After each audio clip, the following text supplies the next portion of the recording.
John Fitzgerald Kennedy, do solemnly swear.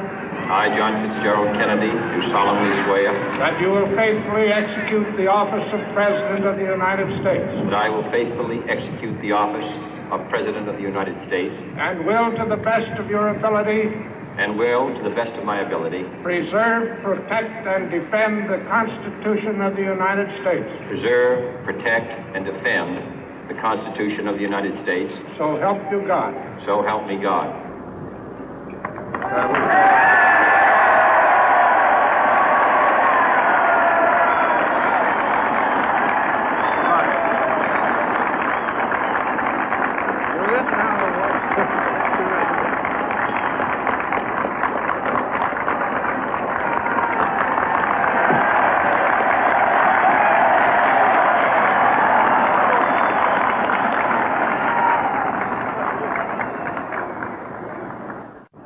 Vice President Johnson, Mr. Speaker, Mr. Chief Justice, President Eisenhower, Vice President Nixon, President Truman, Reverend clergy, fellow citizens.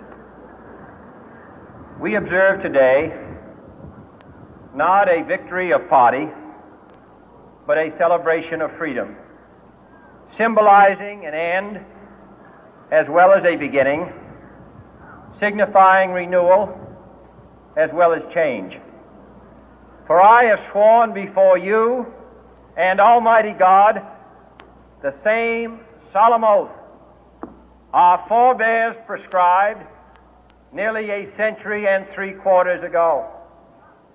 The world is very different now, for man holds in his mortal hands the power to abolish all forms of human poverty and all forms of human life.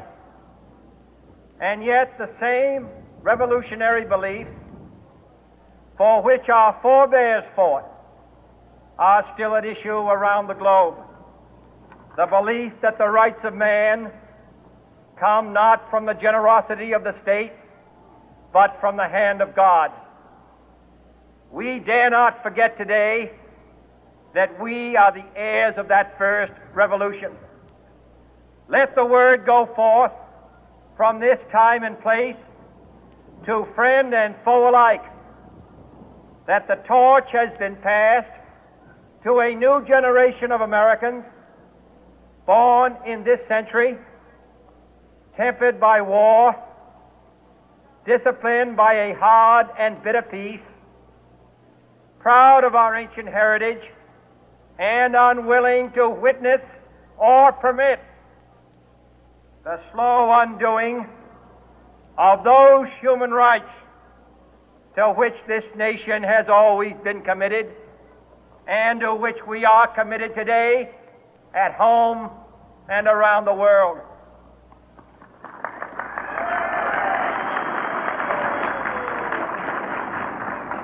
Let every nation know, whether it wishes us well or ill, that we shall pay any price, bear any burden, meet any hardship, support any friend, oppose any foe to assure the survival and the success of liberty.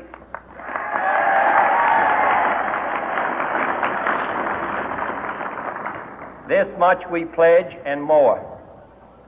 To those old allies whose cultural and spiritual origins we share, we pledge the loyalty of faithful friends. United, there is little we cannot do in a host of cooperative ventures. Divided, there is little we can do, for we dare not meet a powerful challenge at odds and split asunder. To those new states whom we welcome to the ranks of the free, we pledge our word that one form of colonial control shall not have passed away merely to be replaced by a far more iron tyranny. We shall not always expect to find them supporting our view, but we shall always hope to find them strongly supporting their own freedom, and to remember that in the past, those who foolishly sought power by riding the back of the tiger ended up inside.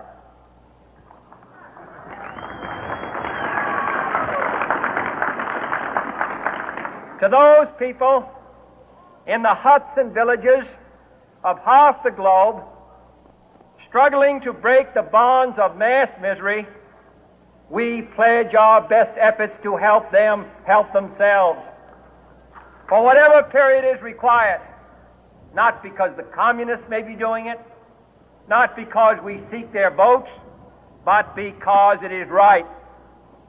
If a free society cannot help the many who are poor, it cannot save the few who are rich.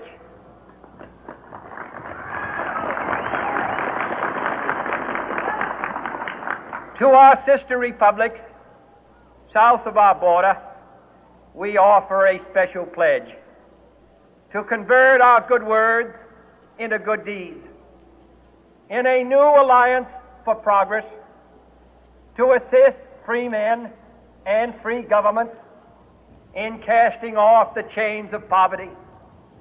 But this peaceful revolution of hope cannot become the prey of hostile powers. Let all our neighbors know that we shall join with them to oppose aggression or subversion anywhere in the Americas. And let every other power know that this hemisphere intends to remain the master of its own house.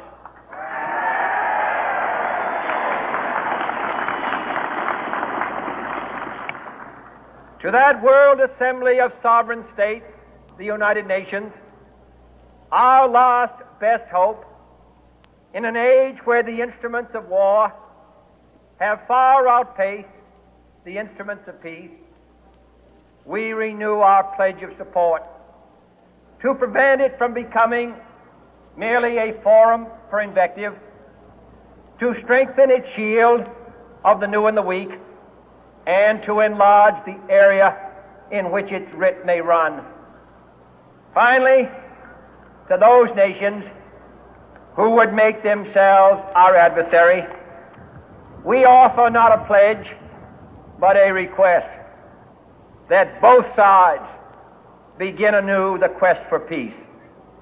Before the dark powers of destruction, unleashed by science, engulf all humanity in planned or accidental self-destruction, we dare not tempt them with weakness, for only when our arms are sufficient beyond doubt can we be certain beyond doubt that they will never be employed. But neither can two great and powerful groups of nations take comfort from our present course, both sides overburdened by the cost of modern weapons, both rightly alarmed by the steady spread of the deadly atom, yet both racing to alter that uncertain balance of terror that stays the hand of mankind's final war. So let us begin anew, remembering on both sides that civility is not a sign of weakness, and sincerity is always subject to proof. Let us never negotiate out of fear, but let us never fear to negotiate.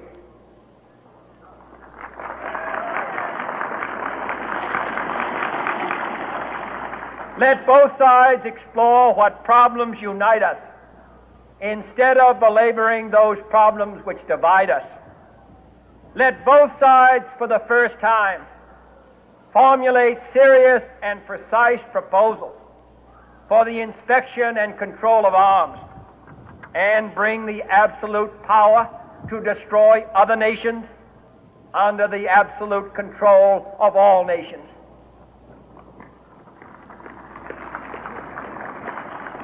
Let both sides seek to invoke the wonders of science instead of its terrors. Together let us explore the stars, conquer the deserts, eradicate disease, tap the ocean depth, and encourage the arts and commerce. Let both sides unite to heed in all corners of the earth the command of Isaiah to undo the heavy burden and let the oppressed go free. And if a beachhead of cooperation may push back the jungle of suspicion, let both sides join in creating a new endeavor, not a new balance of power, but a new world of law, where the strong are just and the weak secure and the peace preserved.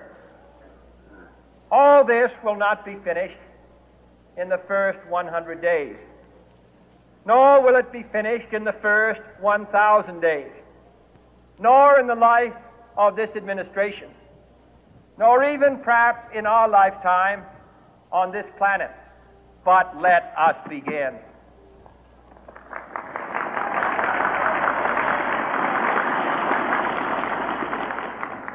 In your hands, my fellow citizens, more than mine, will rest the final success or failure of our course. Since this country was founded, each generation of Americans has been summoned to give testimony to its national loyalty. The graves of young Americans who answered the call to service surround the globe.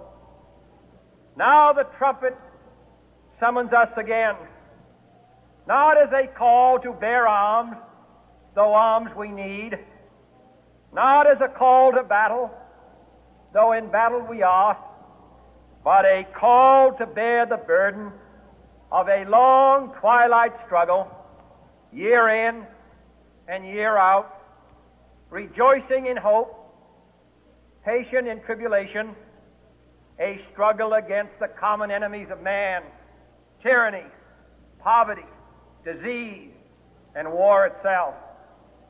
Can we forge against these enemies a grand and global alliance,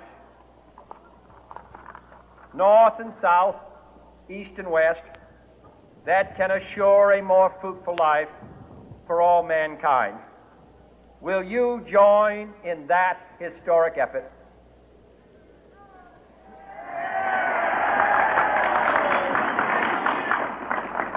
In the long history of the world, only a few generations have been granted the role of defending freedom in its hour of maximum danger. I do not shrink from this responsibility. I welcome it.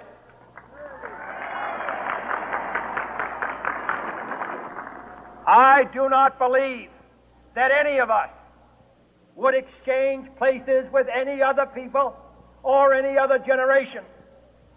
The energy, the faith, the devotion which we bring to this endeavor will light our country and all who serve it. And the glow from that fire can truly light the world. And so, my fellow Americans, ask not what your country can do for you. Ask what you can do for your country.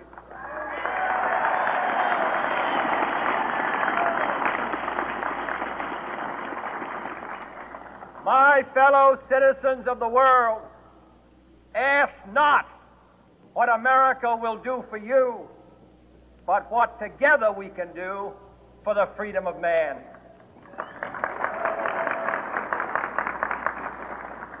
Finally, whether you are citizens of America or citizens of the world, ask of us here the same high standards of strength and sacrifice which we ask of you. With a good conscience